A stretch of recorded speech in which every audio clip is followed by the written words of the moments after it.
syukur kita panjatkan kehadiran Allah Subhanahu wa Ta'ala, yang mana pada hari ini kita dapat berkumpul di ruangan yang berbahagia ini. Salawat beriring salam kita sanjung-sanjungkan keridaan Nabi besar Muhammad sallallahu alaihi wasallam yang telah membawa kita dari alam kegelapan ke alam terang benderang, dari alam kebodohan ke alam dengan ilmu yang penuh dengan ilmu pengetahuan. Yang saya hormati ibu-ibu, yang saya cintai juga ibu-ibu yang memiliki kesempatan memberikan waktunya untuk kita hari ini di ruangan yang berbahagia ini. Langsung aja to the point ya. Hari ini kegiatan kita hari ini yaitu menyebarkan pemahaman mengenai budaya positif sekolah. Ini merupakan tugas saya di aksi nyata modul 1.4. Nanti ibu-ibu juga bakal tahu sebenarnya apa sih yang kita perbuat untuk siswa kita udah benar atau belum, ya selama ini yang kita buat itu salah gitu ya, atau selama ini yang kita buat itu sudah benar. Nah, nantilah di sini semuanya kita tahu. Selanjutnya ini foto saya, nama saya Deswita ya, saya CGP angkatan 10. Oke, selanjutnya latar belakangnya itu budaya positif merupakan wujud dari keyakinan dan kesepakatan kelas atau sekolah. Jadi yang dimana guru dapat memberikan rasa aman, nyaman dan tenang, sehingga mampu menuntun siswa agar mereka dalam belajar dengan nilai-nilai untuk membentuk karakter pelajar Pancasila dan memberikan contoh dan kebiasaan yang konsisten. Kita lihat lagi basis budaya sekolah. Jadi untuk menumbuhkan budaya positif di kelas maupun di sekolah dengan meyakini nilai-nilai kebaikan universal siswa yang memiliki karakter profil pelajar Pancasila. Jadi tolak ukurnya ini ada pelaksanaan keyakinan kelas oleh siswa tanpa paksaan, memiliki motivasi intrinsik untuk menerapkan budaya positif. Jadi memotivasi itu dari dalam diri kita dalam menerapkan budaya positif, yang pasti dukungan dari seluruh keluarga sekolah. Jadi selanjutnya lini masa ada meminta izin atasan ya. Jadi saya meminta izin Ibu Endang dulu sebelum membuat kegiatan. Jadi nggak mungkin langsung buat kan. Terus selanjutnya kita akan berdiskusi nanti mengenai pemahaman budaya positif, membuat keyakinan kelas dan memberikan contoh tindakan positif dengan segitiga restitusi. Nanti akan ada di sini. Lalu menerapkan nilai-nilai perilaku profil pelajar Pancasila. Dukungan juga sama dari rekan sejawat, atasan, pengawas, orang tua, dan siswa. Jadi sebelum dimulai saya ingin membuat kesepakatan kelas ya. Semoga kita semua bisa mengikuti kegiatan ini dengan lebih efektif lagi. Yang pertama, peserta aktif dalam kegiatan itu peserta aktif dalam kegiatan. Ya, jadi di sini menghormati pembicara peserta lain. Jadi kalau ada peserta lain yang berbicara, itu kita dengar, ya. Nanti kalau ada yang memberi tanggapan, itu silakan beri tanggapan setelah teman-teman lain berbicara.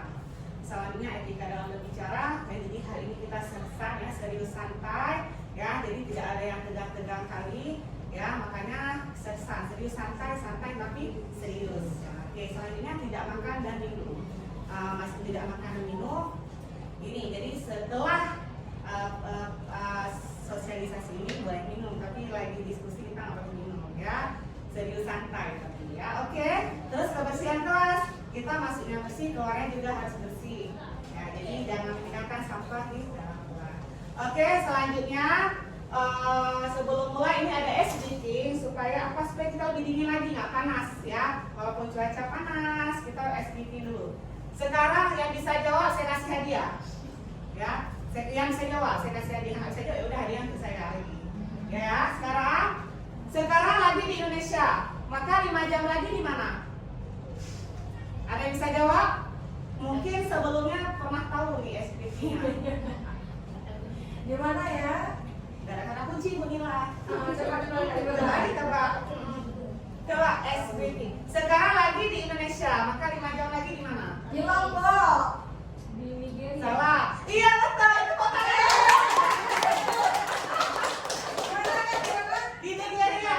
Nigeria 5 jam. Habis IJKL. Oke, ini kan menurut versi Mahalita jawabannya benar. Pembicaranya salah. Ya betul, jawabannya benar. Jadi kenapa S? Hitung aja.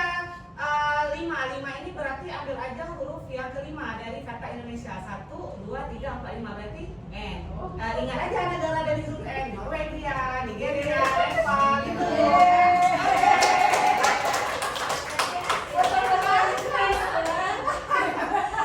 Kita lanjut ya.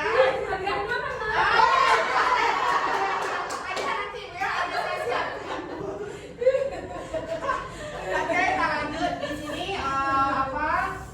kita lanjut ya. Di sini ada ini yang merupakan Bapak Ki Hajar Dewantara, yaitu tokoh pendidikan kita ya. Jadi di sini menurut Ki Hadi atau Ki Hajar Dewantara bahwa tujuan pendidikan itu menuntun segala kodrat yang ada pada anak-anak agar mereka dapat mencapai keselamatan dan kebahagiaan yang setinggi-tingginya, baik sebagai manusia maupun sebagai anggota masyarakat. Jadi oleh sebab itu pendidik itu hanya dapat menuntun tumbuh atau hidupnya kekuatan kodrat yang ada pada anak-anak agar dapat memperbaiki waktunya bukan dasar hidup dan tumbuhnya kekuatan. Jadi ibaratnya seperti ini, pendidik itu seperti seorang petani. Jadi di sini yang hanya dapat menuntun tumbuhnya padi, ia dapat memperbaiki kondisi tanah. Nah, makanya guru itu adalah ibarat petani. Petani itulah yang memelihara tanaman, menyiramkan setiap hari dan memberi pupuk. Begitu juga dengan kita yang selalu merawat anak kita, memberi ilmu ke anak kita, ya kan? Nah, maka kita guru ini ibarat sebagai petani. Nah, jadi yang membasmi hama, yang mengganggu hidup tumbuh kembang padi. Begitu juga yang membasmi tumbuh kembang hidup anak-anak kita. Nah, makanya dibilang itu sama Ki Hajar Dewantara yang bilang pendidik itu seperti seorang petani. Jadi kalau kita salah mendidik anak, salah juga hasil yang dia dapatkan nanti. Gitu. Jadi kayak petani kalau dia salah tanam, dia juga salah nanti hasilnya. Nah, makanya dibilang pendidik atau guru itu adalah seperti seorang petani. Kita lanjut. Ini konsep kita hari ini, yaitu perubahan paradigma, disiplin positif, motivasi perilaku manusia, kebutuhan dasar manusia, posisi kontrol, keyakinan kuat, dan segitiga restitusi. Itulah yang akan kita bahas nanti selama 60 menit ke depan, insya Allah. Oke, kita lanjut. Yang pertama, perubahan paradigma. Jadi di sini, untuk membangun budaya positif, itu sekolah perlu membangun lingkungan positif yang pastinya. Lingkungan positif itu yang seperti apa? Yang nyaman, aman, agar murid itu mampu berpikir, bertindak dan menciptakan dengan merdeka. Jadi di sini peserta didik bisa mandiri dan bertanggung jawab. Lazimnya disiplin sering dikaitkan dengan kontrol. Dalam hal ini kontrol guru dalam menghadapi murid. Jadi di sini ada 6 profil pelajar Pancasila. Ya, jadi kan ada lagunya tuh. Kayak mana, ada yang bisa lagunya? Bu Harita bisa lagunya? Bu Dahlia bisa lagunya? Pelajar Pancasila ya? Coba 1, 2, 3. Pelajar Pancasila beriman dan bertakwa pada Tuhan yang Esa dan berakhlak mulia, berkebinekaan global, gotong royong berdiri, kreatif dan bernalar kritis. Ada, kita lanjut ya. Nih, saya rasa ibu udah tahu lah ya dimensi-dimensi profil pelajar Pancasila. Nah, kita lanjut lagi. Jadi di sini ada perubahan paradigma teori kontrol. Jadi di ilusi kontrol. Ilusi kontrol ini yaitu ilusi guru dalam mengontrol murid. Terus ilusi bahwa kritik dan membuat orang merasa bersalah dapat menguatkan karakter. Terus ilusi bahwa semua penguatan positif efektif dan bermanfaat. Jadi di sini perubahan paradigma stimulus respon atau teori kontrol. Siapa sesungguhnya yang memiliki kontrol? Jadi dari stimulus respon dan teori kontrol, kita mencoba mengubah orang agar berpandangan sama dengan kita. Tapi di teori kontrol kita berusaha memahami pandangan orang baik tentang dunia. Selanjutnya, perilaku buruk dilihat sebagai suatu kesalahan. Tapi di teori kontrol, semua perilaku itu pasti memiliki tujuan. Selanjutnya di respon, orang lain ini bisa mengontrol saya, tapi di kontrol hanya kita sendiri yang dapat mengontrol diri kita sendiri. Selanjutnya saya bisa mengontrol orang lain, tapi kita sendiri tidak bisa mengontrol orang lain dalam teori kontrol. Respon itu yaitu pemaksaan ada pada saat bujukan gagal. Kalau dikontrol, kolaborasi dan konsensus menciptakan pilihan-pilihan baru. Jadi konsensus dan kolaborasi itu sama-sama kerja sama. Selanjutnya, model berpikir menang atau kalah. Tapi di teori kontrol, model berpikir menang. Ya, ini kita masuk ke paradigma. Selanjutnya, kita masuk ke disiplin positif.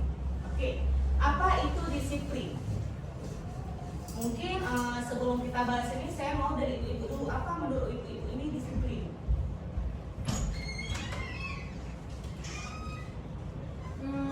Datang tepat waktu. Ya, itu contoh disiplin, datang tepat Tepat waktu. waktu. Oke. Lain? Patuh pada peraturan yang berlaku. Patuh pada peraturan yang berlaku. Sip. Oke, kita lanjut di sini dengan jawabannya. Ya, jadi di sini disiplin itu berasal dari bahasa Latin yaitu disciplina, yang artinya adalah belajar.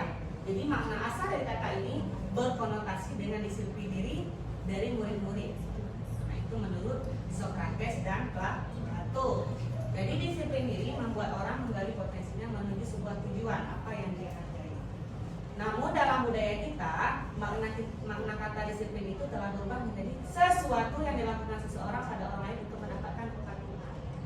Jadi cenderung menghubungkan kata disiplin dengan ketidaknyamanan, bukan dengan apa yang kita hargai atau pencapaian suatu tujuan mulia. Jadi di sini disiplin positif itu bertujuan untuk menanamkan motivasi pada murid-murid kita untuk menjadi orang yang mereka inginkan dan menghargai diri sendiri.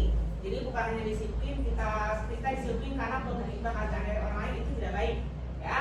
Jadi disiplin positif di sini maknanya menanamkan motivasi pada murid-murid kita untuk menjadi orang yang mereka inginkan dan menghargai diri sendiri. Dengan apa? Dengan nilai-nilai yang mereka percaya tanpa terpengaruh dari hukuman dan penghargaan. Lanjut. Dia ada tadi, Anda tidak bisa mengontrol orang lain, tapi hanya diri kita yang bisa mengontrol diri kita sendiri. Dan di sini ada disiplin adalah kesimpulannya disiplin adalah kemampuan memerintah diri sendiri dalam mengontrol dan menguasai diri untuk memilih tindakan yang mengacu pada nilai-nilai kita hargai dengan penuh tanggung jawab tanpa perintah. Jadi disiplin itu adalah kesadaran diri sendiri tanpa disuruh perintah. Nanti di sini akan dibahas.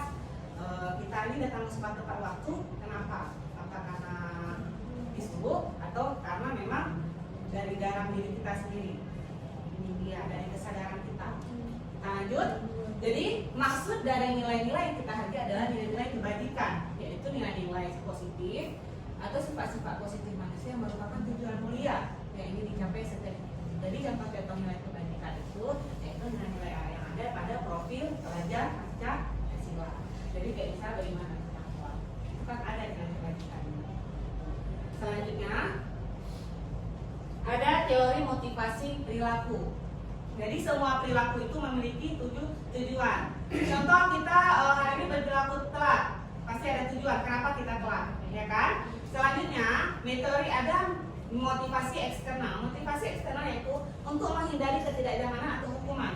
Misal apa yang terjadi jika saya tidak melakukannya, ke eksternal, di luar dari diri kita. Selanjutnya untuk mendapat imbalan dari orang lain. Apa yang akan saya dapatkan jika saya melakukan ini? Kan sering ini misalnya aku ditugaskan menjadi petugas UKS. Nggak mau lah, nggak dapat duit gitu kan. Nah itu termasuk motivasi eksternal, itu butuh penghargaan. Ya, kita lanjut lagi motivasi internal, yaitu tujuan disiplin positif, yang dimana untuk menghargai diri sendiri. Jadi saya akan menjadi orang seperti apa jika saya melakukannya. Makanya coba dalam melakukan hal apapun kita pakai motivasi internal, yaitu disiplin positif pada diri sendiri. Oke, ini ada pertanyaan pemantik.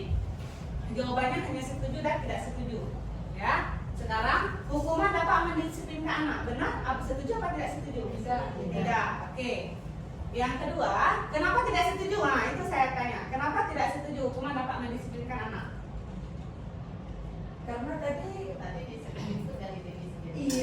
Iya. Kalau misalnya memang dia sendiri aja tidak ada kemauan, itu dihukum seperti apa pun dia akan ada konsekuensi. Oke, ya. Kemudian efek dari hukuman itu dapat membuat anak lebih membuat lebih parah dari itu. Iya, dari itu ya. tapi tergantung hukumannya apa. Kalau menurut saya, Iya, tergantung hukumannya. hukuman apa? Tapi juga karena atas nama hukuman itu kan hukum lagi kan. Hmm. Karena kalau hukum itu kita akan kena apa tuh sanksi dari pihak Jadi nanti selanjutnya kita akan tahu hukuman itu baik atau tidak baik, ya. Kita lihat lagi. Yang kedua, memberi hukuman dengan hal positif seperti membaca atau membersihkan halaman sekolah dapat meningkatkan disiplin anak. Setuju atau tidak Setuju. Nah, ini apa? Ini hal positif ya. Jadi setelah dia membersihkan halaman, ya itu kan kedepannya dia lebih tidak telat lagi. Atau ini adalah kegiatan yang positif. Kita nggak bentak dia, kita nggak suruh dia lari keliling lapangan, ya kan? Gitu. Jadi selanjutnya memberi penghargaan dapat meningkatkan motivasi belajar anak. Setuju atau tidak setuju? Tidak setuju. Iya. Kenapa tidak setuju? Karena apabila intinya gini ya. Misalnya anak-anak mau belajar karena ada penghargaan. Kalau nggak dikasih penghargaan berarti dia nggak belajar. Contoh macam piket. Piket itu kan yang kesadaran. Tapi kalau mereka tidak sadar, ya udah mereka nggak piket. Jadi intinya kayak gini Bu. Piket itu memang sudah ada nama. Ketika sudah ada nama, terus oh ya hari ini aku piket. Kan ada nama beda, aku terpaksa piket. Kalau nggak piket nanti kena marah sama ibu. Atau kalau aku piket, ibu kasih nilai aku banyak, itu nggak boleh, ya. Itu berarti bukan motivasi inspirasi anak-anak. Kita lanjut lagi. Tugas, perbedaan hukuman dan konsekuensi. Ya, ini sudah ada pertanyaan, silakan dijawab. Tindakan guru mencatat 100 kali di dalam buku kalimat. Saya tidak akan terlambat lagi karena terlambat. Apa nih? Saya tidak akan terlambat lagi karena terlambat ke sekolah. Hukuman atau konsekuensi? Hukuman. Oke. Selanjutnya, lari mengelilingi lapangan basket 2 kali karena terlambat hadir di sekolah. Hukuman. Murid diminta untuk push up 15 kali karena tidak menggunakan masker ke sekolah. Hukuman. Oke. Menggantikan kertas tugas teman yang telah dicoret-coret. Konsekuensi. Oke. Membersihkan tumpahan air di meja tulis karena tersenggol pada saat belajar. Konsekuensi. Murid disuruh untuk mengenakan sepatu seharian di sekolah karena tidak mengenakan sepatu hitam. Hukuman, konsekuensi kita lihat jawaban yang benar ya. Kita lihat lagi. Lari mengelilingi lapangan basket 2 kali karena terlambat 10 menit untuk pembelajaran PJOK. Konsekuensi. Nanti kita lihat. Oke. Nah ya, oke. Kita lihat lagi. Ada di sini ada hukum dan penghargaan. Dihukum oleh penghargaan. Bagaimana sih dihukum oleh penghargaan? Yang pertama, bahwa penghargaan berlaku sama dengan hukuman. Dalam arti meminta atau membujuk seseorang melakukan sesuatu untuk memenuhi suatu tujuan tertentu dari orang yang meminta atau membujuk. Jadi dorongan eksternalnya itu ada faktor ketergantungan. Jadi dampaknya apa? Dampak dari pemberian penghargaan. Contohnya ada pengaruh jangka pendek dan jangka panjang. Ada penghargaan berhukum, penghargaan mengurangi ketepatan, dan penghargaan tidak efektif, lalu penghargaan merusak hubungan. Nanti kita kupas lagi. Kita lihat ini perbedaan hukuman dan konsekuensi. Di sini ada hukuman. Hukuman itu yaitu sesuatu yang menyakitkan harus terjadi. Tapi kalau di konsekuensi sesuatu harus terjadi. Di hukuman membuat anak sakit, jadi dari fisik maupun hati untuk jangka waktu lama. Makanya hati-hati Bu, kita memberikan anak hukuman, dia akan ingat jangka panjang itu sama kita. Ya, jadi sebenarnya kita serba salah ya. Makanya saya bilang kita sebagai guru kita harus memahami tugas dan tupoksi kita masing-masing. Sebagai wali kelas kita harus apa? Sebagai guru yang bukan wali kelas kita harus melakukan apa? Jadi ketika anak-anak melakukan hal yang sama dan berulang kali, itu bukan tugas wali kelas lagi. Jadi itu sudah tugas sama-sama. Contoh seperti Bu Zuhana, Syawani. Kan Syawani itu kan sering telat tuh. Nah, jadi kalau berulang-ulang kali kita kasih hubungannya pun masih telat, ya itu bukan itu wali kelas lagi, itu sudah kerjasama dengan kepala sekolah, dengan wakil dan juga dengan BK. Ya, makanya saya bilang tadi kita masing-masing dulu pahami tupoksi masing-masing. Kita lihat lagi, membuat anak merasa tidak nyaman dalam jangka waktu pendek. Anak membenci kedisiplinan, anak menghargai kedisiplinan. Dan hukuman ini ya, namanya sifatnya memaksa. Jadi orang yang salah karena sengaja juga tetap nggak ada hukuman.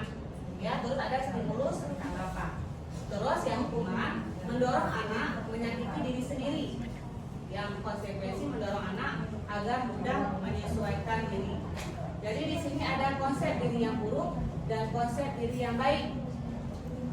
Anak belajar untuk menyembunyikan kesalahan, anak belajar untuk mematuhi peraturan. Kalau di hukuman, ini ada rasa marah, ada rasa bersalah yang pasti dipermalukan dan merasa tidak dihargai. Ada konsekuensi kehilangan hak, dibuat tidak nyaman, diasingkan untuk sementara atau time out. Jadi di sini. Kita lanjut. Yang selanjutnya yaitu apa itu restitusi. Restitusi adalah proses menciptakan kondisi bagi murid untuk memperbaiki kesalahan mereka sehingga mereka bisa kembali pada kelompok mereka dengan karakter yang lebih kuat. Jadi restitusi juga merupakan proses kolaboratif yang mengajarkan murid untuk mencari solusi dari masalah mereka dan membantu murid itu untuk berpikir tentang orang seperti apa yang mereka ingin menjadi tujuan mulia dan bagaimana mereka memperlakukan orang lain. Jadi contohnya seperti ini restitusi ketika anak-anak bermasalah dan melakukan kesalahan, kita tidak boleh mencercanya. Ini contohnya. Allah, kamu lagi buat masalah. Nggak boleh. Jadi kita harus tanya, kamu ada buat kesalahan apa hari ini? Baik nggak yang kamu lakukan ini? Keyakinan apa yang sudah kamu langgar? Peraturan sekolah apa yang sudah kamu langgar? Jadi kita nggak bisa mencerca mereka. Contoh Syawani lagi nanti. Syawani, masih kamu aja telat hari ini. Jangan bilang kayak gitu. Jadi kita tanya Syawani, kamu kenapa telat? Apakah telat ini pelanggaran untuk kamu? Ya berarti Syawani melanggar. Coba tanya alasannya mengapa Syawani itu telat. Pasti alasannya karena telat bangun akibat telat tidur. Solusinya apa? Itulah nanti. Itu akan kita pakai restitusi. Makanya kalau kita tanya sama anak-anak, Bu, jangan tanya depan guru, anak malu. Berdua kita empat mata. Mungkin anak-anak ini di rumah dia tidak bisa mencurahkan isi hatinya. Sama kita lah guru, orang tua kedua di sekolah yang bisa dia curahkan. Oh iya, ini karena ada guru, ya udah dia nggak bilang, aja nanti alasannya. Makanya gitu kalau sama anak-anak. Jadi kalau kita secara empat mata kita tanya mungkin ada sesuatu alasan. Misalnya contoh kayak anak saya kemarin Rizky Aulia.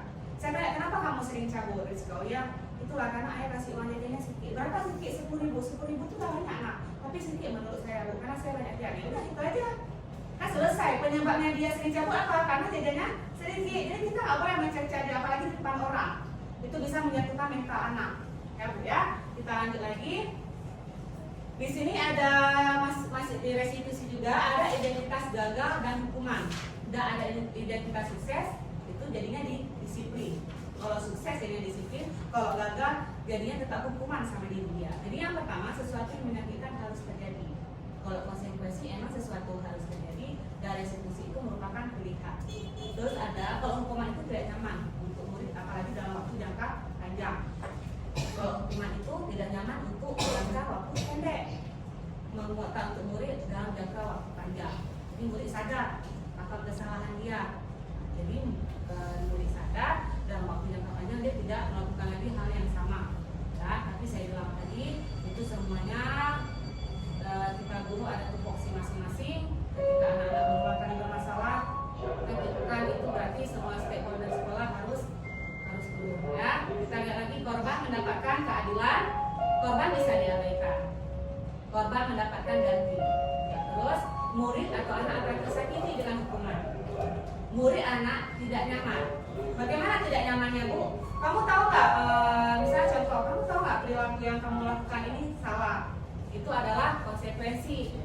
Jadi anak merasa bersalah kok kita bilang kayak gitu ya. Terus murid atau anak mendapatkan penguatan. Jadi ada penguatan. Contoh, kamu telah melanggar keyakinan apa? Jadi ada penguatan. Jadi nak tidak boleh seperti ini, tidak boleh seperti itu, gitu ya. Tapi memang praktek dan teorinya itu tidak mudah. Teori mudah, praktek yang sulit, ya, yang sukar. Terus ada perilaku pasif agresif meningkat. Tergantung ya. Itu ada penguatan hanya bertahan dalam jangka waktu pendek. Kalau dia tidak sadar lagi, ya dia juga lakuin lagi ya.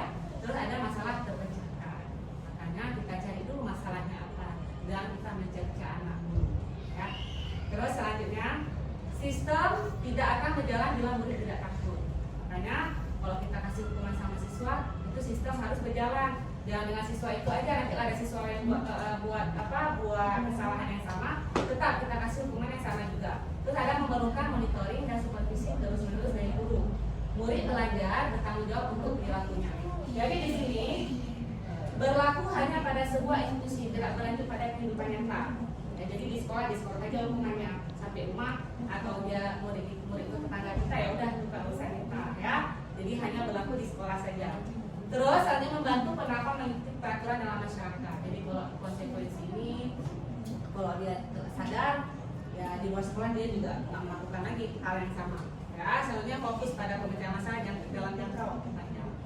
Peraturannya adalah kamu harus mengikuti peraturan sekolah. Kamu harus pakai sepatu hitam. Kamu harus pakai jilbab putih. Itu contoh hukuman. Atau kamu harus dihukum. Kamu harus lari. Kamu harus ini. Itu adalah bahasa dari hukuman. Terus ada apa peraturannya? Jadi konsekuensi.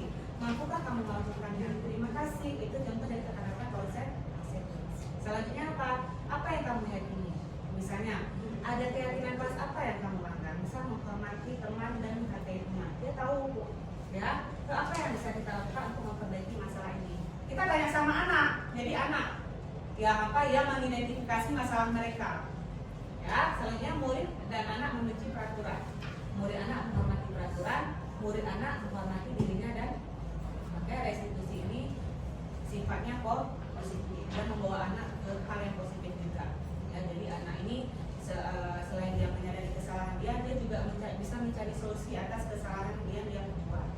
Ya, selanjutnya ada 9 ciri-ciri restitusi.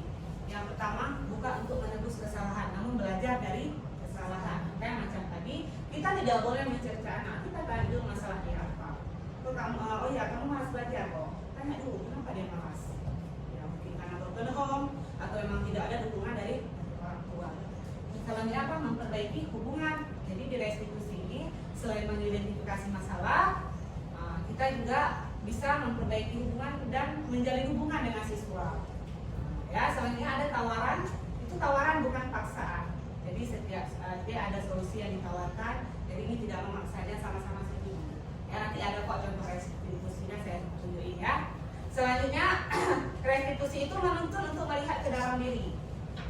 Dan restitusi itu mencari kebutuhan dasar yang mendasari tindakan. Restitusi diri adalah cara yang paling baik. Dan restitusi itu fokus pada karakter bukan tindakan. Dan restitusi itu fokus pada solusi. Restitusi itu mengabaikan murid yang berbuat salah pada kelompok. Ya, kita lanjut lagi. Di sini ada yang positif, ada lingkungan positif. Bagaimana lingkungan positif itu, Ibu? Lingkungan positif. Lingkungan positif. Ya. Lingkungan yang nyaman. Ya, lingkungan nyaman yang menyenangkan, ya betul, itu adalah lingkungan positif. Makanya di dalam di dalam Cahaya Dewantara itu makanya ada yang namanya lingkungan positif. Jadi kita membuat anak-anak itu di sekolah itu mereka merasa menyenangkan ke sekolah. Ya, jadi tidak ada paksaan, jadi gitu ya. Pokoknya ciptakan suasana pembelajaran yang berpihak pada murid. Terus ada keyakinan kelas. Saya rasa setiap kelas dan sekolah pasti sudah menerapkan keyakinan kelas. Terus ada peraturan ke. Sekarang jadi pertanyaan saya, apa beda keyakinan kelas dan peraturan kelas? Ada. Bu Daria silakan. Ya, kalau menurut saya sih kalau peraturan itu kita yang buat. Jadi kan anak-anak mungkin kadang yang kita buat tuh nggak setuju. Ya, jadi betul. merasa terpaksa apa yang kita buat itu kadang ada yang dia mau atau dia terpaksa. Tapi kalau keyakinan kita buat sama-sama anak. Jadi anak yang beri ide apa yang mereka buat untuk kelas ini dalam pembelajaran bagaimana agar proses pembelajaran berjalan sesuai yang mereka mau. Jadi proses pembelajaran lebih menyenangkan dan anak-anak pun belajar tidak merasa terpaksa. Gitu. Ya, benar udah dia. Itu berbeda dari keyakinan kelas dan peraturan kelas. Jadi intinya peraturan kelas itu sifatnya memaksa. Ya, jadi anak-anak kamu ya tetap harus mau, namanya peraturan. Maka ada dibilang di dalam hukum peraturan itu bersifat memaksa. Orang yang tidak tahu peraturan atau peraturan dianggap mereka tahu.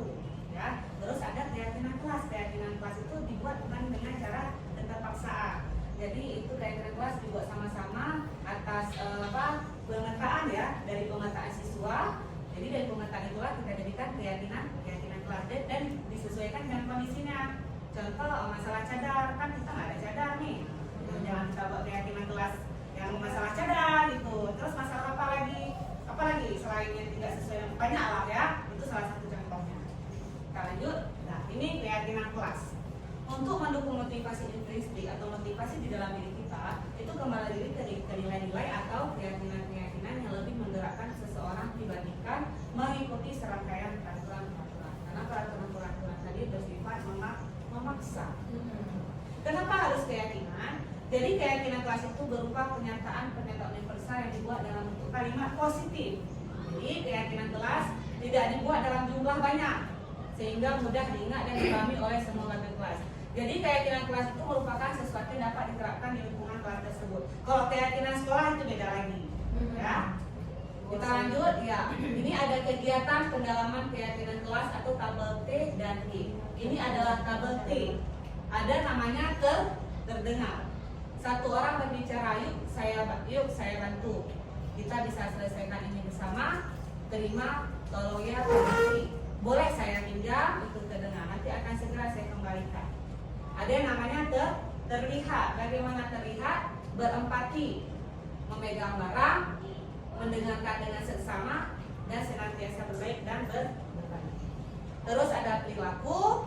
Perilaku itu tersenyum ramah, memberikan salam, menjabat tangan, memberikan ruang bekerja, dan postur tubuh. Terus ada yang hormat. Ini adalah tabel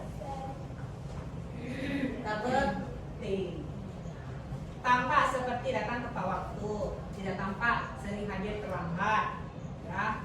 Tampak seperti menyapa teman. Kalau tidak tampak itu tak acuh, itu kalau tidak tampak itu negatif, ya. Terus tampak seperti mengembalikan barang. Kalau tidak tampak tidak mengembalikan barang yang telah pinjam. Ini juga ada tabel T, bekerja. Kalau bekerja apa? Tekun bekerja dan menyimak dulu. Kalau tidak tampak tidak mendengarkan dulu dan acuh tak acuh. Nah, kalau bekerja tampak itu menyerahkan tugas dan tidak tampak itu tugas tidak diberikan. Ya. Membentukkan keyakinan kelas.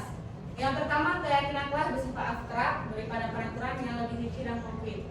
Jadi betul yang kayak mudah lihat tadi, ya. Keyakinan kelas berupa pernyataan-pernyataan yang unik dan universal. Nanti ada contoh keyakinan kelas dari kelas 26. Jadi terus pernyataan keyakinan kelas senantiasa dibuat dalam bentuk positif. Keyakinan kelas seenggaknya tidak terlalu banyak.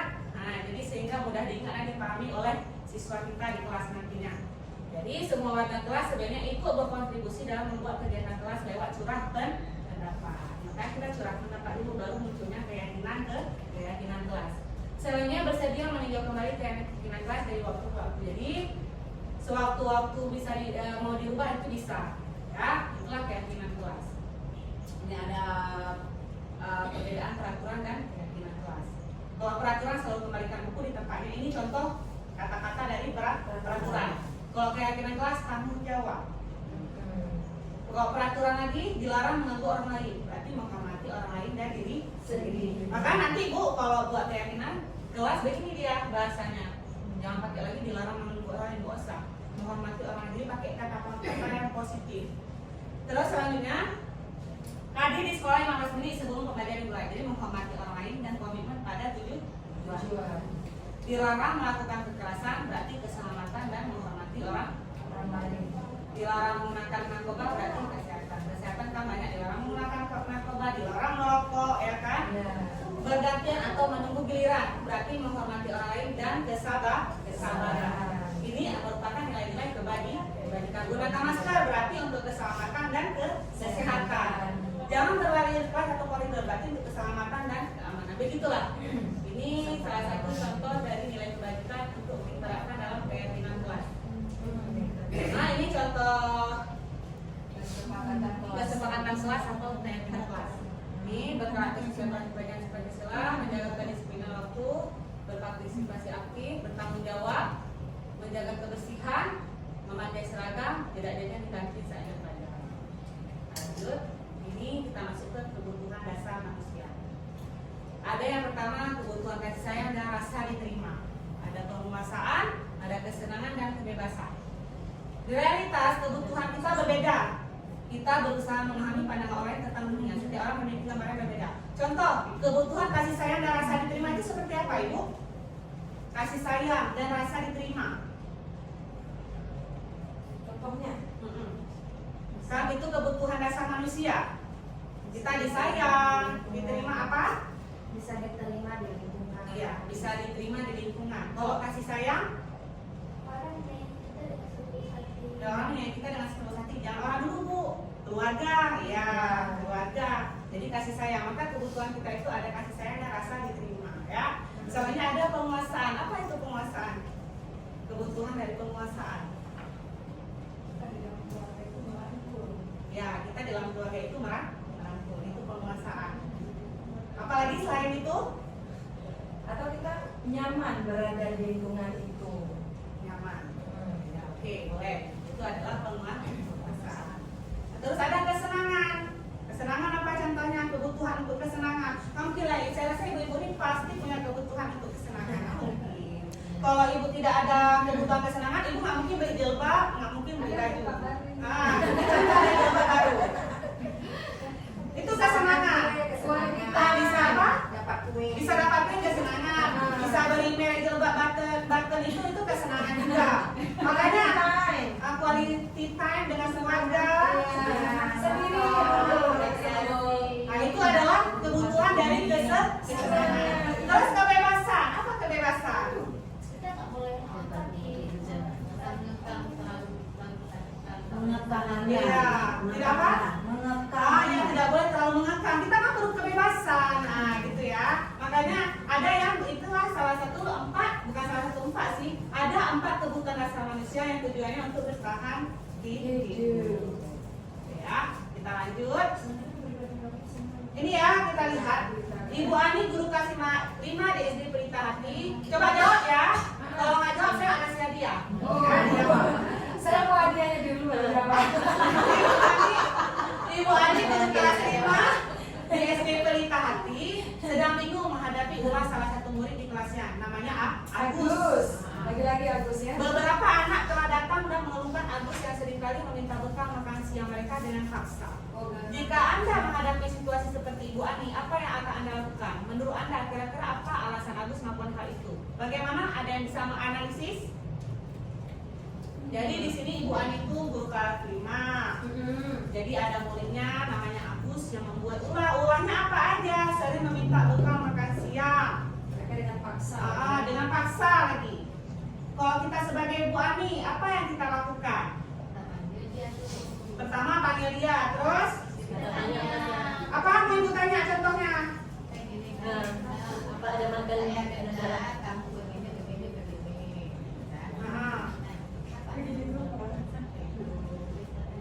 Kita tanya baik-baik.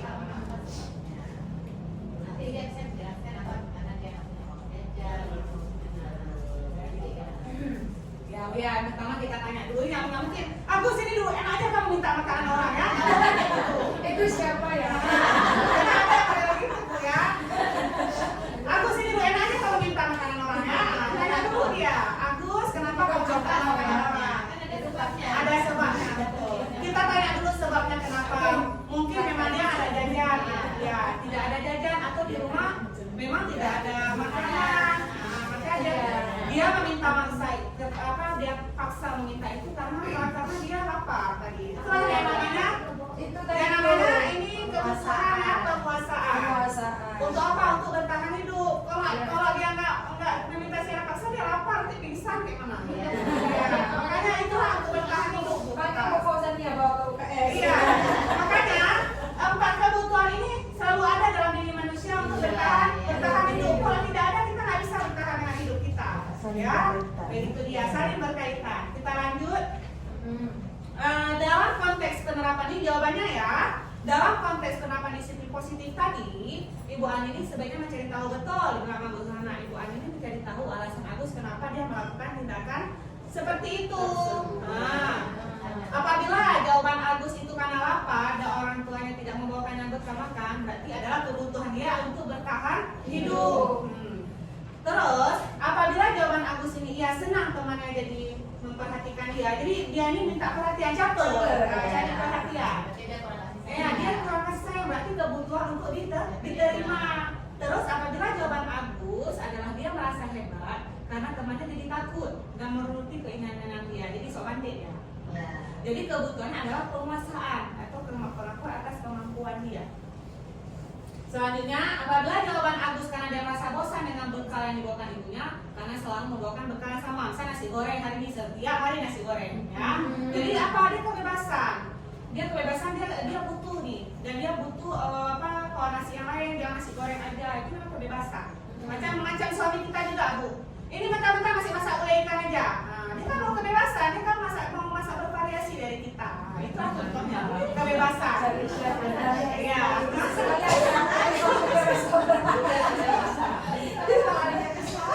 Itu contohnya Bu ya, makanya ada. Apabila jawaban Agus adalah karena iseng saja dan dia menikmati ekspresi wajahnya yang kesal karena diambil makanannya, itu kebutuhannya adalah untuk kesenangan. Itu ada beberapa dugaan atau option ya. Kita lanjut. Nah, ini ada 5 posisi kontrol tadi. Ada penghukum, pembuat rasa bersalah, teman, pemantau, dan Manager. kalau penghukum menghadir dan menunjuk. Nah, itu ada contohnya, ya kan? Contohnya, jadi coba kita sadar, jadi kita selama ini ke posisi mana sih yang sering kita lakukan ke siswa kita? Apa ke penghukum gitu? Ya, mungkin kita ada melakukan salah satunya di penghukum, ya. Terus ada membuat merasa bersalah, berceramah. Ada namanya ke teman, membuatkan alasan-alasan ke muridnya. Ada pemantau, dan ada manajer mengajukan pertanyaan-pertanyaan. Jadi ini guru berbuat, ada guru berkata, kalau kamu tidak melakukannya, awas ya, rasakan. Nah, selanjutnya silakan masuk. Kalau kamu tidak melakukannya, awas ya, rasakan. Apa contohnya guru berkata? Apa contohnya selain kalau kamu tidak melakukannya, awas ya, rasakan. Itu penghukum. Lain apa kalau guru berkata? Misalnya gini, kalau kita dulu dia buat tugas, kalau kamu nggak buat tugas, nggak buat tugas itu, kamu nggak akan bisa ujian. Nah, bisa. Tapi bahasanya lebih kayak ini, lebih ke menghati, menunjuk. Kalau kamu nggak bisa buat tugas, kamu nggak naik kelas. Nah, itu contoh penghukum ya. Nah, kita lanjut. Kamu sudah tahu ibu lelah sekali mengatakannya. Ibu stres. Itu adalah membuat rasa bersalah. Iya, sekali ya. Iya, penghukum. Karena kita tidak sadar posisi penghukum itu sebenarnya itu negatif ya untuk anak kita. Jadi tidak baik. Jadi ada yang teman. Jadi temannya, ayolah lakukanlah demi ibu. Ibu udah malu kali ini dengan Bu Titin, dengan Bu Rosi. Nah, itu contoh. Itu adalah teman. Ibu ayolah bantu ibu. Ibu udah malu kali dengan Bu Titin, dengan Bu Rosi dah. Ayolah. Itu adalah teman. Kalau pemantau, kita lihat tanya lagi sama siswa apa peraturannya nak. Itu pemantau. Tapi kalau manajer, apa yang kita yakini? Kita ajukan dulu pertanyaan-pertanyaan ya. Hasilnya apa dari 5 kontrol ini? Ya, yang pertama dia memberontak dan menyalahkan diri dia sendiri. Ya, selanjutnya kalau pembuat rasa bersalah dia menyembunyikan atau menyangkal dan berbohong.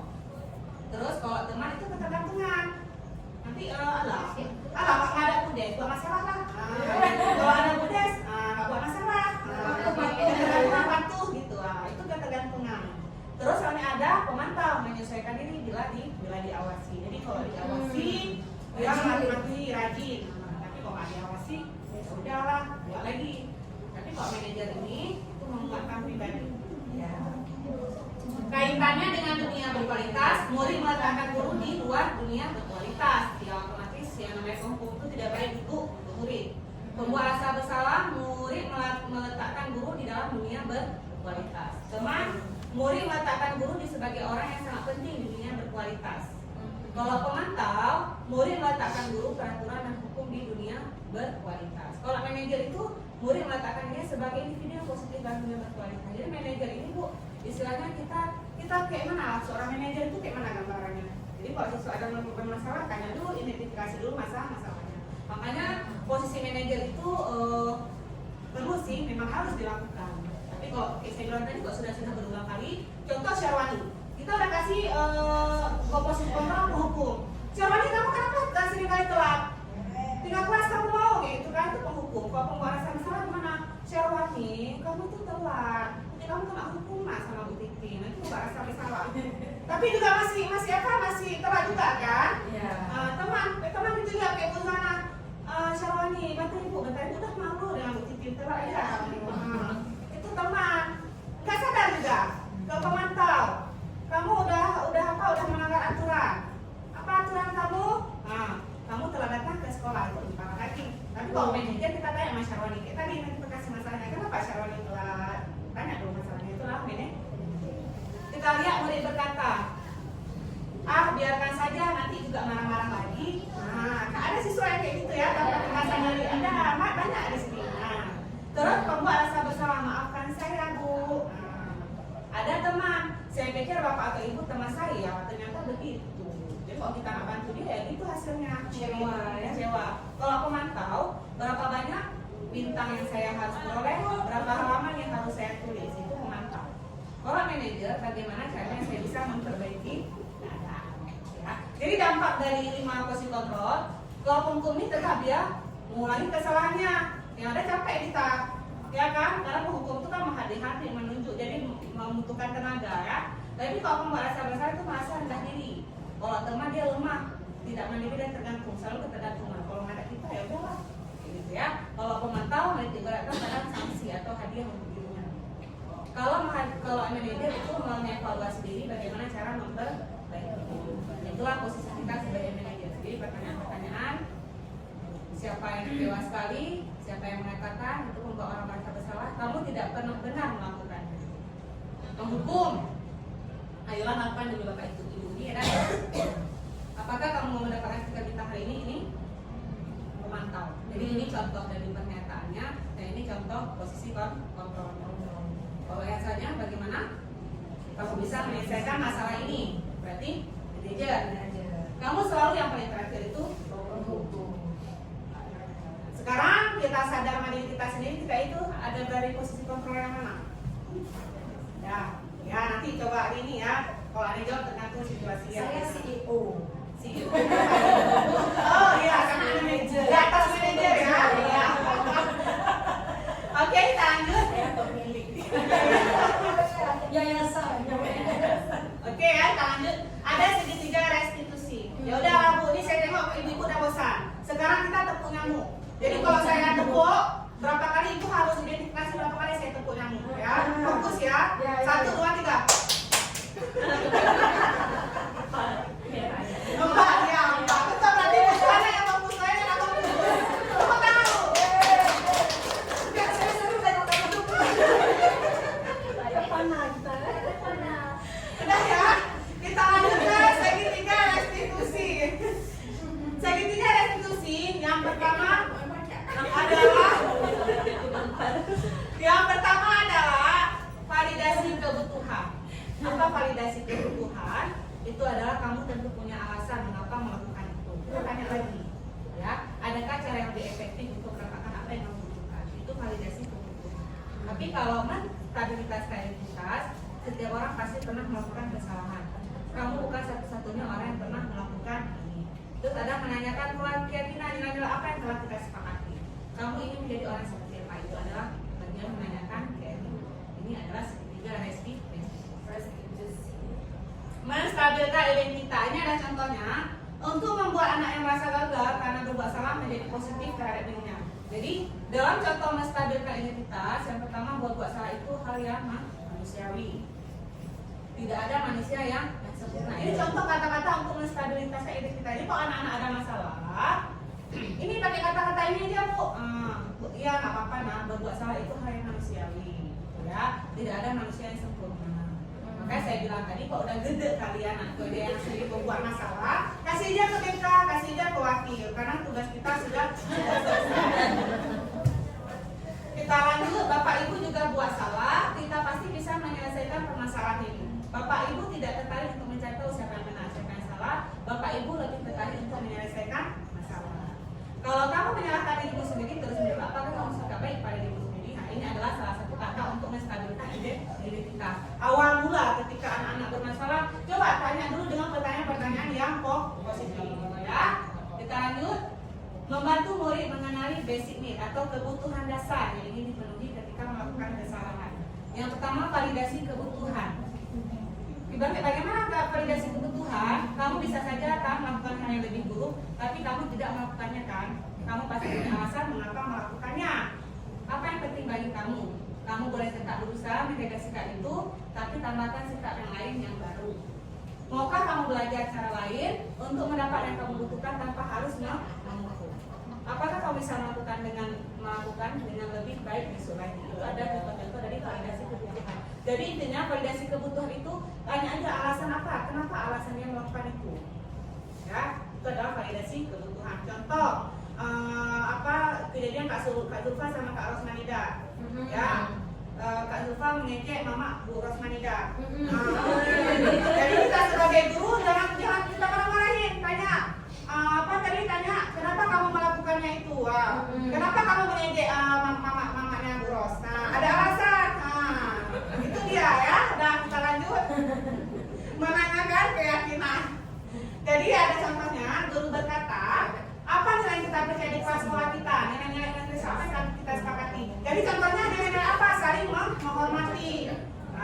Terus kelasnya ideal itu seperti apa sih? Kamu ingin jadi anak seperti apa? Apa yang akan kamu rasakan ketika kamu melakukan itu?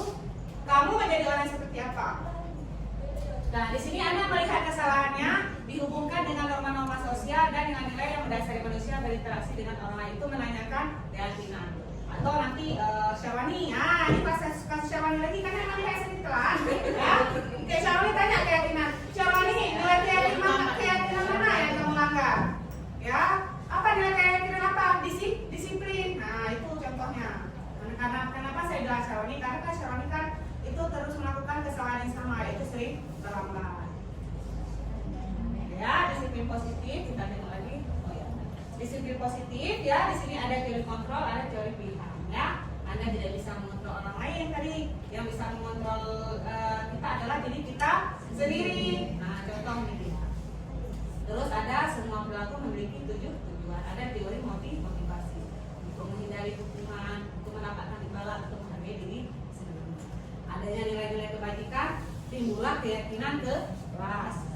Terus ada model berpikir, menang-menang, kolaborasi dan konsensus. Ada 5 posisi kontrol. Makanya saya bilang tadi, ibu-ibu itu ada berada pada posisi kontrol yang mana yang sering dilakukan. Kalau ada yang jawab sesuai situasi, ya betul juga sesuai situasi. Kita lihat realitas. Kita berbeda, kita berusaha memahami pandangan orang lain tentang dunia. Setiap orang memiliki gambaran berbeda. Jadi ada 5 kebutuhan dasar manusia yang tadi. Ya Bu ya. Sekian dari saya. Semoga ibu-ibu ya bisa mendapatkan ilmu atau informasi dari apa yang saya bahas tadi. Lebih dan kurang saya mohon maaf. Wassalamualaikum warahmatullahi wabarakatuh.